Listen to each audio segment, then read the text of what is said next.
राजस्थान विकलांग free scooty योजना के आवेदन। Few minutes later. अरे रुको रुको रुको, सबको नहीं मिलेगी स्कूटी। अरे रुको, थोड़ा इंतजार करो। अरे सबको नहीं मिलेगी स्कूटी। सुनो, अरे सुनो, भीड़ मत करो। अरे सबको नहीं मिलेगी स्कूटी।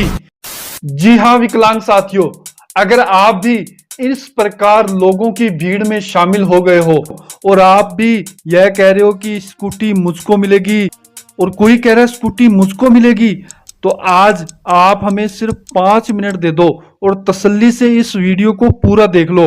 आपके मन में इस स्कूटी को लेकर जितने भी कंफ्यूजन हैं, जितने भी डाउट हैं, जितने भी सवाल हैं, वो सारे क्लियर हो जाएंगे और आपको भी पता चल जाएगा कि मैं यह स्कूटी लेने के काबिल हूं या नहीं हूं।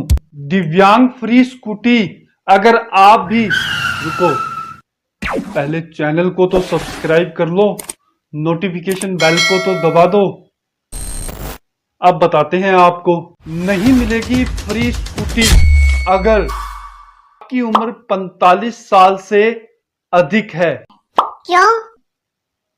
क्योंकि सरकार ने जो गाइडलाइन जारी करी है उसमें जो आयु सीमा निर्धारित की है वह 18 साल से लेकर 45 साल की उम्र के बीच के जितने भी विकलांग हैं, केवल वही दिव्यांग इस योजना में आवेदन कर सकते हैं।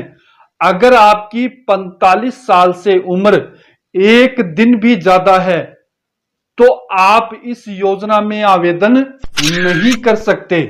नहीं मिलेगी फ्री स्कूटी अगर आप बेरोजगार हो। क्यों?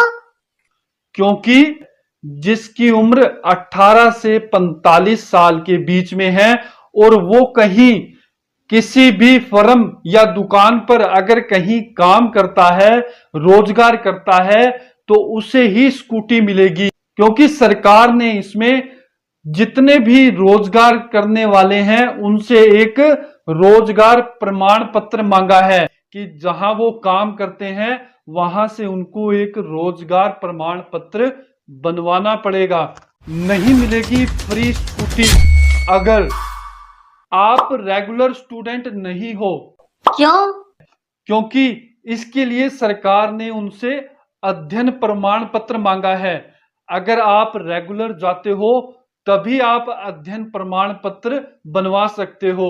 नहीं मिलेगी फ्री स्कूटी अगर आप किसी दूसरे राज्य से हो।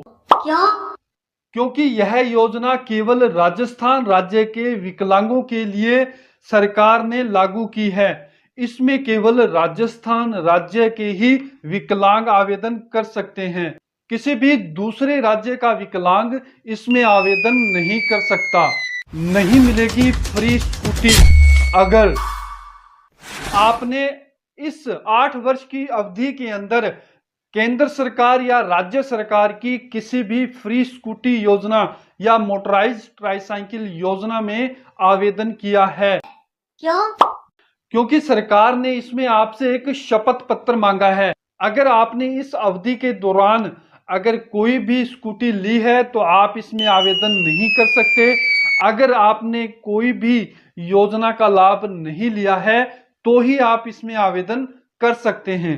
नहीं मिलेगी फ्री स्कूटी अगर आपके पास ड्राइविंग लाइसेंस नहीं है। क्यों? क्योंकि अगर आपके पास ड्राइविंग लाइसेंस है तो ही आप इस योजना में आवेदन कर सकते हैं। हाँ, एक कंडीशन में आप अप्लाई कर सकते हैं। अगर आपने ड्राइविंग लाइसेंस के लिए अप्लाई कर दिया है और अगर आपको लर्निंग लाइसेंस मिल गया है तो भी आप इस योजना में आवेदन कर सकते हैं। नहीं मिलेगी फ्री स्कूटी अगर आपने इस स्कूटी योजना में आवेदन किया था। क्यों?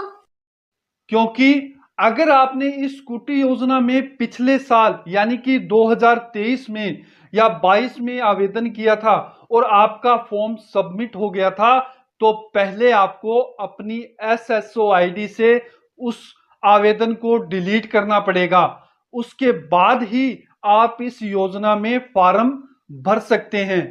काफी विकलांग यह सवाल भी पूछ रहे थे कि सर मैंने तो पिछले साल आवेदन कर दिया था, क्या मुझे इस बार सबसे पहले स्कूटी मिलेगी? नहीं। अगर आपने पिछले साल अगर इसमें फॉर्म भरा है, अगर आपने पिछले साल इस योजना के लिए आवेदन भरा था, तो भी आपको इसमें दोबारा फॉर्म भरना पड़ेगा, तो ही आप इसमें स्कूटी का लाभ ले सकते हैं। नहीं मिलेगी फ्री स्कूटी अगर आपको चलने फिरने में दिक्कत नहीं है। क्यों? क्योंकि इस स्कूटी योजना में केवल वही विकलांग आवेदन कर सकते हैं जो चलने फिरने में असमर्थ हैं।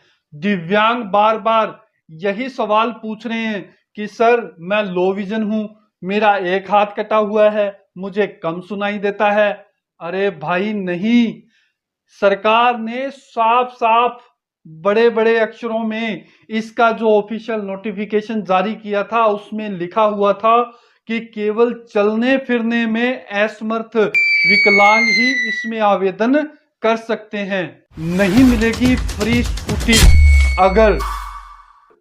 अगर आपके पास 40% से कम का विकलांग प्रमाण पत्र है। क्यों?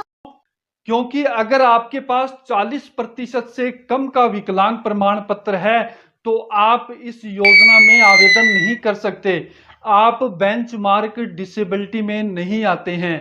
इसलिए अगर आपके पास 40% से अधिक का विकलांग प्रमाण पत्र है तो ही आप इस योजना में आवेदन कर सकते हैं, अन्यथा आपको स्कूटी नहीं मिलेगी।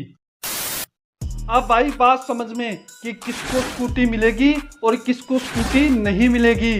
तो आप बेकार में यूं भीड़ ना करें, आप परेशान ना हो। आपको जो ये 10 पॉइंट हमने बताए हैं, आप एक बार इन पर और गौर कर लो। अगर आप इनमें एलिजिबिलिटी रखते हैं तो ही आप इसमें आवेदन करो, नहीं तो विकलांग भाइयों परेशान मत हो, ना इस स्कूटी के पीछे भागो और ना ही बार बार इस स्कूटी का सपना देखो। फिर भी कोई डाउट है तो कमेंट करो, वीडियो को लाइक करो और ज्यादा से ज्यादा शेयर करो, ताकि और भी दिव्यांगों के जो डाउट हैं वो सब क्लियर हो सकें। चैनल को सब्सक्राइब तो जरूर कर देना।